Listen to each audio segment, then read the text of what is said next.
All right, welcome back to our first episode. We're going to kick right back in here with our fantasy baseball preview with designated hitters. And I'm going to kick this off, this portion off. And I had this guy pegged, number 5, prior to his signing a couple days ago. That was Raul Ibanez of the Yankees. I know he's 39 years old, but if you take a look around the league at designated hitters, he kind of fits the mold of everything a designated hitter is. Raul! We did have the pleasure of watching him the last 3 years in Philadelphia and his somewhat declining skill set. However, he's moving to Yankee Stadium. And Citizens Bank Ballpark, despite its reputation, statistics bear out that it's actually a neutral ballpark for pitching. Yes, it is. And when you move to Yankee Stadium, it actually ranked in the top 5 last year for hitters-friendly parks. And I'm going on the basis that if Curtis Granderson can go out there and hit 41 home runs and over 100 RBIs for a season, Raul will be able to give you a good balance, even though he's only going to be playing against right-handed pitchers for the most part. He did hit 16 home runs and 60 RBIs against right-handers last year, so I'd expect more of the same, especially with that short porch in New York. Number 4, I have Josh Willingham. He is moving to Target Field, which we mentioned before is killing Joe Mauer.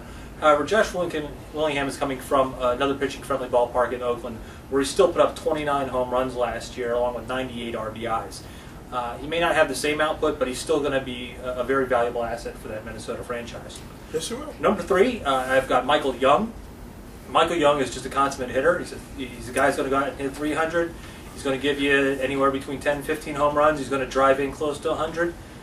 Give you a couple stolen bases on top of it, which is a bonus as a DH. My personal preference, however, is that I really like having a little bit more power out of my DH position. But I'm going to get to that in a second. Number 2 is a guy who has been very consistent the last 3 years. He's still only 25 years old. And that's Billy Butler of the Royals.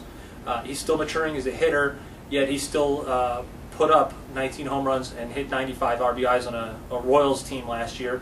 It still wasn't an offensive powerhouse, but they brought up Eric Hosmer late in the year, like Mistakis, playing third base for him. They're a good young team, and I only expect Billy Butler. They're a really good young team. Watch out this year for the Royals. Number 1 on my list is the only designated hitter last year that hit more than 20 home runs. And when you think designated hitter, everyone says, "Oh, it's more offense." But when you take a look at the statistics, it's no more than just adding another average player for the most part. But that's David Ortiz. He was the only guy that hit more than 20 home runs last year. He's got his contract settled for the year, and I expect the guy to come out. I mean, his 3-year average right now is 30 home runs, 100 RBIs. I expect more of the same this year after he bounced back from 2 years ago. Corey, what do you got going on?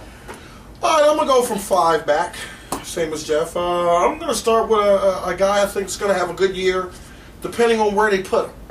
I'm going to start with Bobby Abreu from the Angels. I think if they put him in front of Pujols, watch out. He's going to be able to steal a couple bases. He's going to score a lot of runs. So you feel okay about that, despite the fact that he just said play me or trade me? Bobby Abreu. All right, I'm going with Bobby Abreu. Don't interrupt me. Number 4. Number 4, I'm going to go with Adam Dunn from the White Sox. He's probably the only player who strikes out more than Ryan Howard. But I still think he's going to do a couple of good things out there. I think Chicago's got a good team. I think as long as they keep him 4 or 5, I think he'll still drive in 80, 90 runs. I think he'll hit about 20 again. I think he'll get back up there. My number 3 is Ortiz from Boston. Some people are going to say that's low for a list, but I think David Ortiz is going to be solid. They got a new manager, a no-nonsense manager. I think those guys will play for a whole year, I hope. And we'll see. Maybe they'll play a whole year. Maybe it was they the won't. pitching staff that let him out last year. Number 2, Raul Ibanez, Yankee Stadium, lefty, weak pitchers out there. Raul should hit about 20. I think if he's there against all righties, besides James Shields, who's filthy. I mean, there's other guys. I see him hitting Justin 20. Verlander. Yeah, Justin Verlander. I forgot about him too. And my number 1 guy, Michael Young. Michael Young's a machine. He hit 11 home runs last year and drove in 106. Usually somebody that drives in 100 runs has got 20 home runs, 30. 11 home runs, he drove in 106 as a DH. It's a great lineup to bat in. Yeah, so that's my number 1 guy, Michael Young, Texas. So I'm gonna stick with that. Good, I think he'll do okay. He'll bet better than I did when I was in the majors, but we won't go there right now. All right, Corey. So we're going to move on from baseball now, and we're going to throw it over to Corey here. He's going to give you a little movie pick that he thinks you should go out there and I'm going to give you guys a baseball movie pick. Get yourself ready for baseball. My movie to go out there and watch when you're getting ready for baseball. I'm not going to steal Jeff's because Jeff's got a good one too. But I'm going to stick with a Kevin Costner movie. And it's not the one you think. Oh my God, so do I. Oh really? How about that? Mine is For Love of the Game. I love this movie.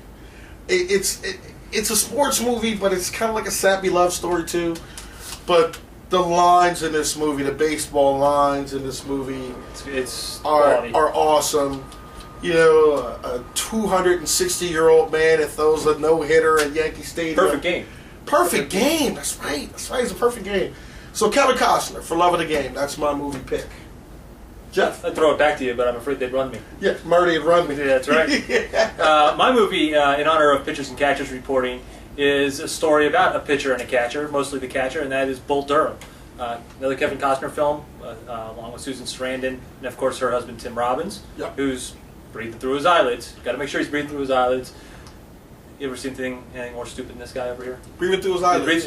Your right eyelid? Left eyelid. Left, right, left eyelid. Right. The left. Yeah, left. We're talking about a lot of shit out here. Yeah. Candlesticks make a great gift. They make a great gift. Yeah. But you know that's my pick. It's one of the greatest baseball movies of all time. I highly recommend it. Yes. If you want to get in the mood for baseball this season. But that's going to be it for this show. We're going to wrap it up. Next time we're going to talk about first baseman. We're going to talk about second baseman.